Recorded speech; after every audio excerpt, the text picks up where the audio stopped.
Matapos na magpahayag ng pagkabahala si Senator Jinggoy Estrada sa nangyari na pagpigil kay Senator Ronald Bato de la Rosa na makapasok sa Senado ngayong araw ay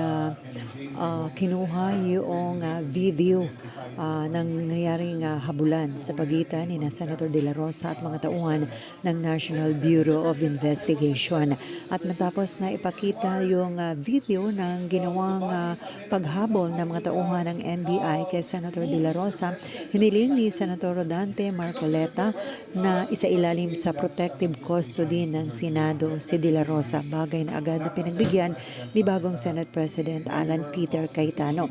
Iminungkay naman ni Senator Joel Villanueva na i-cite in contempt daw yung mga tauhan ng NBI na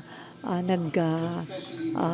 nga daw at humabol kay Senator de la Rosa at nagtangkang pigilan siya na makapasok nga dito sa Senado. So,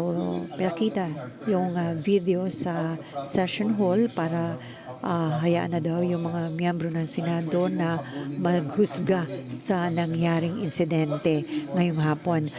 Si Senator de la Rosa ay hindi pumapasok sa Senate mula pa noong November na nakalipas na taon dahil nga sa napabalita na meron ng warrant of arrest ang International Criminal Court o ICC laban sa kanya. Pero ngayong hapon ay bigla siyang sumipot, biglang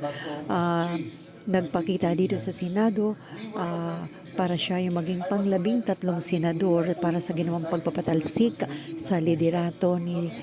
dating Senate President Vicente Soto III. Ito si Patrol 19, Celly Ortega Bueno para sa Impilang Metodong Lakas, DWIZ, nagbabalita ng tama, naglilingkod ng tama.